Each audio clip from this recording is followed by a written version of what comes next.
Absolutely. There are, I think, way more fundamentals than most folks would even realize with a game like this.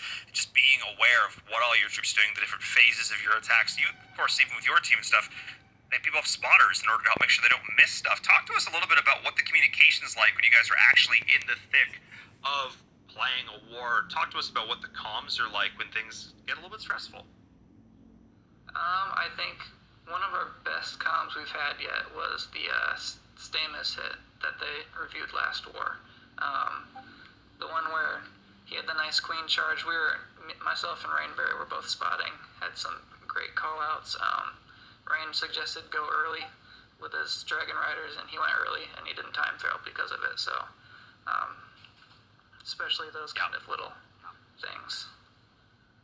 I mean, it makes a difference. It's not just, this is very much a team game that people don't really appreciate, and it's moments like that that remind you just exactly how much having that team behind you can make a difference. Well, thank you so much for the interview. Congratulations on your win. Absolutely stellar performance there from Fence Post and the rest of the crew there. But while our top two may be secured, third, fourth, and beyond are still certainly up in the air. And I'll say beyond because, of course, prize money matters. They're still playing for placement and prize money. Even the teams that don't make it to the top four tonight are still walking away with money. And, oh my goodness. Let's take another quick flash here. Take a look at the meta to remind us, but really quick, one more time of what they can expect going into this war. Eric, how do you expect this trend to continue? What are you thinking? I mean, I'm surprised. I mean, okay.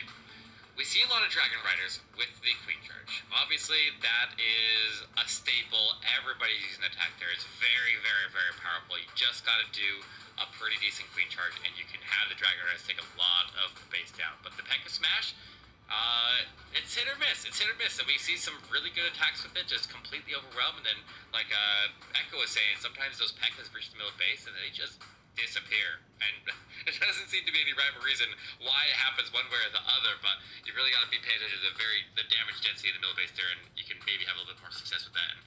It's a little bit risky, but the drag back I feel like is the biggest and most risky attack there. It resulted in a 1-star in that last war there, or actually that was a different drag attack. One way or another, it's the same idea. You end up using up a lot of your resources. You end up with a high risk, high reward, high triple rate, 65% for a drag bat, and the third most used attack.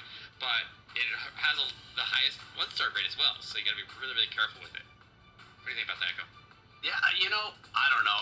I've been enjoying watching Dragbat. Dragbat gives us some of that.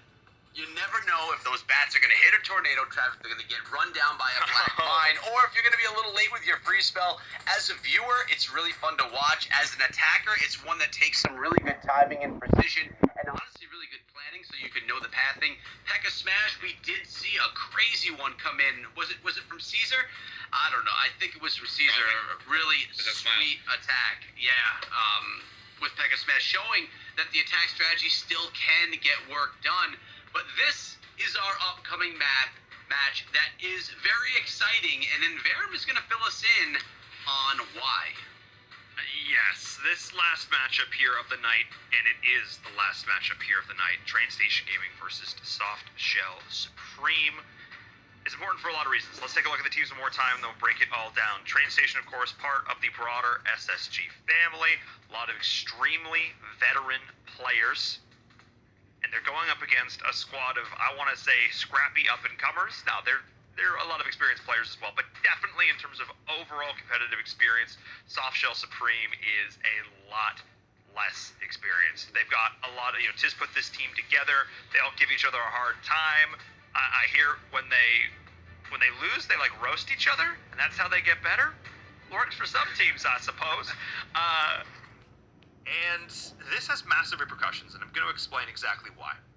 So I had our admins break this down during this, because during the break, Volume 0 lost the Happy Endings 2.0, which I would say many would consider to be an upset. Volume 0 has looked so incredibly strong, and they lost both their matches tonight. This is a big deal, and I'll explain why.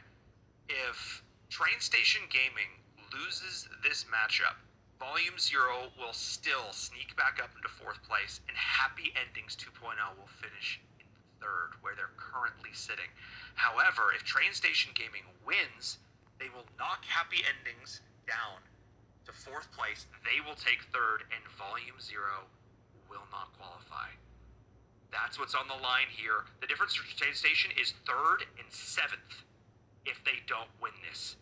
Absolutely massive in terms of advancing in prize pool. Let's go. Let's not keep you waiting any longer, but we had to set the stage going into our last war of the challenge season. Echo, Eric, let's go.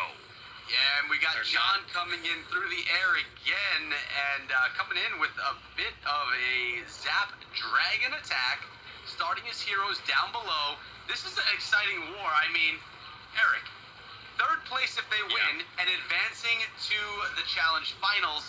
And if they lose, they're all the way down into seventh place. That is crazy. Yeah, and it's like they're playing a big war, not only for themselves, but they're playing for somebody else too. Like Softshell Supreme is basically playing for, like, if they win, Volume Zero leapfrogs up and takes that number, what did you say, 3 or 4 spot? One way or another, that pushes them into our ESL Mobile Challenge finals. That is absolutely insane that somebody else is going to determine whether they get into it right now, but Train Station and the Softshell Supreme will fight it out here. We got this nice push here with the heroes. They're able to take out the Town Hall. They'll go all the way in there, pull out the CC a little bit there, get a little bit of damage onto that Single Inferno and the Scatter Shot, but not enough to take it down. And here comes the Dragons. Still going to have to contend with that Single Inferno, and we'll see if they have enough punch to get through it, but he's got a nice push through, and a lot of Dragons went really, really heavy on the Dragons here. He's still got a Rage as well, as he hits that Charge Trap, gets spun around, and we'll get that Eagle Artillery down out pretty early in the attack here. Yeah, I really like how this thing's shaped up. He funneled the base down really nicely. It's looking good to me right now so far. That Scatter's about to go down. It gets one more shot off before it does. There's not much in the back pocket right now, though, Eric. Only 3 minions, 1 Archer. But really, just you don't have to worry about anything. Look at the Dragon Riders. There's 4 of them. This Yeah, they all been crushed by John. too. Wow. That's it. That's a triple. That's a triple right there for Train Station Gaming. You know why? Because John and everyone in Train Station Gaming doesn't want to get knocked down to 7th place. They don't want to be out of the challenge finals. And funny thing here is, if Train Station does win this, all 3 Space Station family teams will be part of the finals out of the 4 teams. That's kind of crazy. That's crazy stuff right there. That's wild. It just shows you how strong that gaming group is. And I guess when you work together and you're able to practice together, and they all build their skills together, can share their little secrets. And I mean, that's what it's all about. It's more of a team game than you'd ever expect when you're all doing solo attacks like that. It's crazy how big of an impact being on a good team can do to boost morale and just give you better practice. So there we go. We got a nice triple here to open up here from Train Station Gaming, and Softshell Supreme is going to have to get a response here. They're playing for Volume Zero's position here, which is crazy to even think about.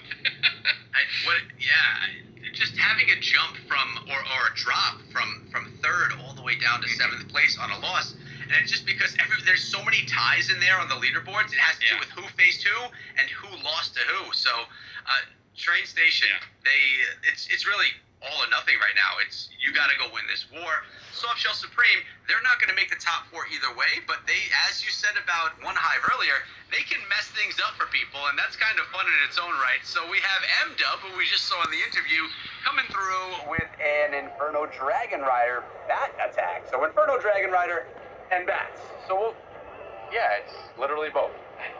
Yeah, I like this. It's not a drag bat. It's not an Inferno Dragon Rider attack. It's a hybrid between the 2 of them. Interesting strategy here, nonetheless. And if he can get some value out of them as they push in and set up, it's going to be set up the same as the drag bat here. I do like this. I think they have a lot of synergy. They have a lot of punch there. The Dragons alone, like we normally see it, have a big HP pool, but the combination of the 2 gives a lot of HP pull from the Dragon Riders, but then a lot of protection and damage output there from the Inferno Dragon. So I do like this setup here, and I'll see if we can do it. But the downside of it is he doesn't bring his other super troops there, like Sneak Goblins or something like that, to form funnels, or Rocket Balloons to pick off backside air defenses. But the Bats can pick up for that, and he can do a lot of work with this. So I do really like this, and we'll see if we can get it done here. Yeah, he didn't get the champion down though, notice. And only thing that can shut that down is death damage from balloons or Inferno Dragons. Looks like the Inferno Dragons get it done pretty quickly, so my concern is now gone. Okay, what's the Unicorn doing? The Unicorn is sitting back and healing up Inferno Dragon. I guess he was on one of the heroes that ended up dying out there, and it's doing some work there. He ends up pulling the Lava Hound with the Unicorn, though, and that's definitely something that he was trying to avoid there by not deploying any heroes inside of the range of the CC, but the Unicorn ended up pulling the Lava Hound, and then ended up dying anyways as the Inferno Dragon then turned back around and go pick that up. So a little bit of a mistake there that you probably wouldn't have been able to predict, but he has to get this enemy queen down and get a little bit further into that right side. But maybe he's got two freezes here. Can he make it through here, Echo, you think? I mean, could he? The queen is up. Queen takes down one Dragon Rider, two Dragon Riders. The owl. Queen is clutch right there, Eric. Shut down literally everything. Oh, the bats. Yeah. I forgot about bats. Yeah. Well, Forgot the about the bats are bats. going right into a multi, though. Now they're going to get hit by the scatter shot. They had to get the protection to get him through the enemy heroes, and he doesn't have that protection right now. No. He's going to end up losing all of the bats there. Lost his Royal Champion. He had to protect the Royal Champion. He had to decide if he wanted to send in the bats on top of the scatter and the Wizard Tower or onto the Multi-Inferno, but he would have relied 100% on the Royal Champion having a punch to take the multi to be able to free the bats up to go through that area and triple it anyway. So he decided to send the bats in front the bottom, clear a lot of the trash, and try to pick up as much percentage as he can instead, and he's just going to have to take what he's got there. But M-Dub going to fall short on this one and leave Boone standing here. Yep. Boone's base held this time around, and 5 seconds left. It's going to get it to about an 87%.